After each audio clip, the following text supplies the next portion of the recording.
Armada, we might have a new candidate for the best movie of 2022.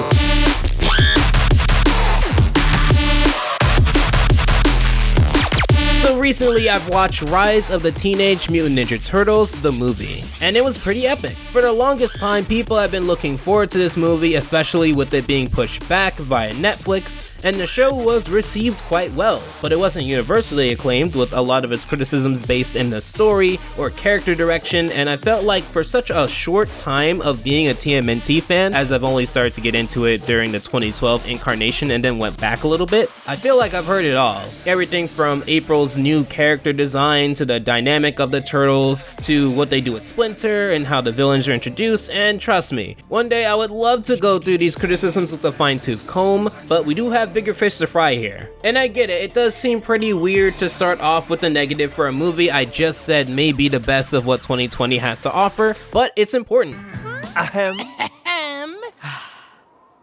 Leo.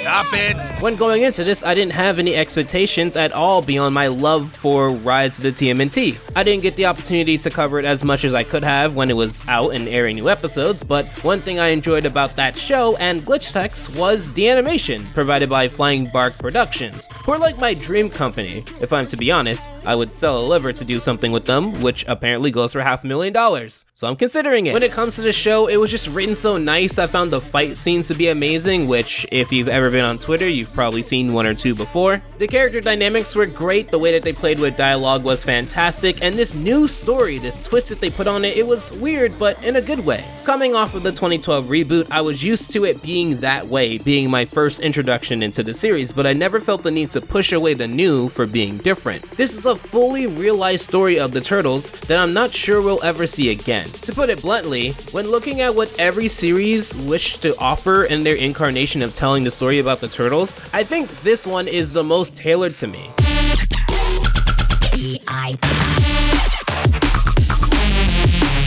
The movie follows the plot of Casey Jones traveling back in time to stop the Krang's invasion of Earth, and unlike other movies where time passes by quite a lot, this movie largely appears to take place within a day. And what a day that we have! The overarching plot of stopping the Krang has a slow-burning layer underneath of Leonardo's arrogant and short-sighted decisions that cost the team. And these two layers mesh perfectly, as amongst this, we get a lot of the Krang. You're not human. What are you? Let me go and I'll show you. The movie did an amazing job of building up the Krang to not just be the strong opposition, but a well-ran opposition compared to the Turtles, who are arguing and stumbling their way throughout at least the first half. A lot of that comes from Leo, who suffers a lot throughout this movie, both directly and indirectly through the suffering of his team, largely through his short-sighted practices of making everything about himself. I never found it to get old or to be forced, or even found Leo to be annoying or unwatchable, largely because they let the story play out where Leo gets to see everyone endure large amounts of pain and suffering to give him a first-hand experience of what would happen if he continues to not listen. There's also a small element of time travel towards the beginning, and while time travel is something that people always have an issue with because of the potential paradox that it opens, it doesn't really matter beyond the first third of the movie, if that. It's you! It's all of you! Together! I never thought I'd see you again! I'm so happy I can hug you! Getting around to the characters, I thought everyone played their role quite well. However, if one were to make the argument that a few characters were quite thin, I wouldn't be upset at that take, but it wouldn't be a deal breaker for me personally. The movie had a large focus on Raph and Leo, whose different philosophies of heroism clash underneath a large amount of stress of closing the portal before the Krang's invasion destroys the planet. Raph's strong leadership is challenged frequently, and surprisingly, he is not in a lot of this movie because of what happens with him and the Krang. I did see some pushback against this, but I heavily disagree with the notion that this hurt the movie in any way. In fact, what I enjoyed about this movie is that they let Leo lead, which is something that a lot of people who preferred the 2012 reboot have said was potentially an issue. But more importantly, it allowed for the Turtles to showcase their team's strength when one or more of the Turtles are vulnerable or compromised. Leo's arc was incredibly engaging, if not for how he bounces off of Raph in the beginning, but also Casey or Donnie and Mikey in the latter 2/3 2/3 of the movie. The underrated stars, however, would have to go to April and Donnie, who, while not the spotlight of this movie, provided so much to this movie that when taken out, despite not being the focus, you would feel it quite a lot. April was not just a generic team player, but actually provided a lot of moments of comedy as well as legitimate plot-centric necessities, such as having these chemical capsules that push back the Krang quite well. Donnie also provided a much-needed mellow balance to Raph and Leo's tension, especially when both sides split up. This isn't to say that Splinter, Mikey, or Casey weren't that great, but the list of things that they did in this movie that was great or iconic would be quite short, even though Mikey had one of my favorite scenes within the movie. Master Michelangelo, no! You're gonna...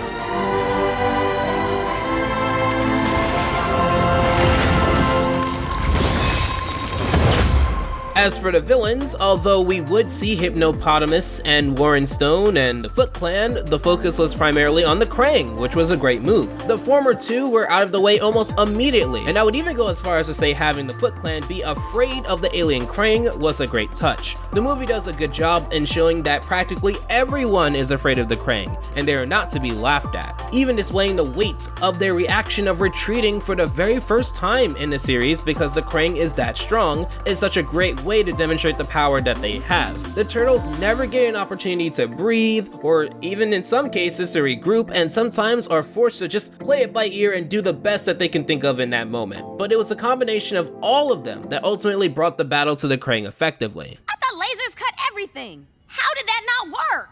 Maybe it was your aim. Maybe your big red head got in the way.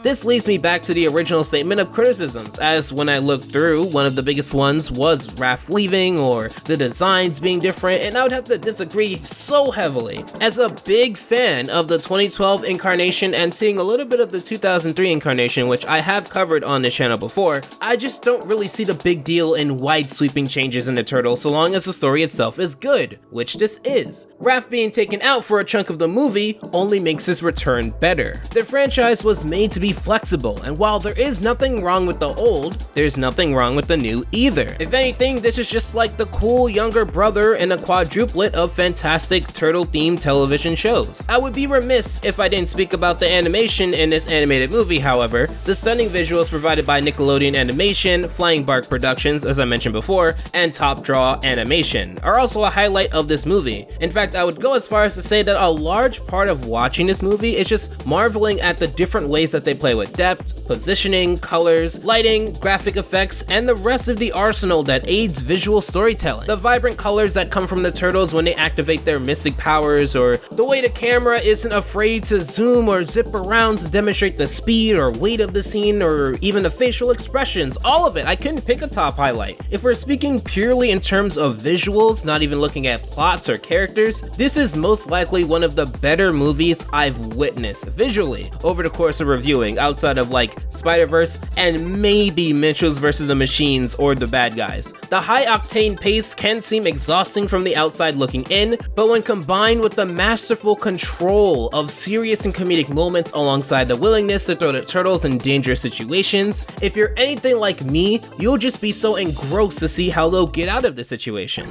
We're on our way. But April, how will we get them out? I've got an idea. Yeesh! Remind me to never get on your bad side! Overall though, I did enjoy it quite a lot. I would not mind giving it a full look later on, either this year or next year, but I definitely would encourage to watch if you like action, comedy, the turtles, or just fun animation. It was mentioned that although rare, if the movie did well, there would be talks of bringing Rise back, if not for another special. Seeing as how Nickelodeon has put out a lot of banger movies within these last few years, spare Wonder Park, I would not be opposed to more Rise, but I suppose that would be up to you guys. Until then, let me know what you guys think in the comments down below. Take care. Alpha out.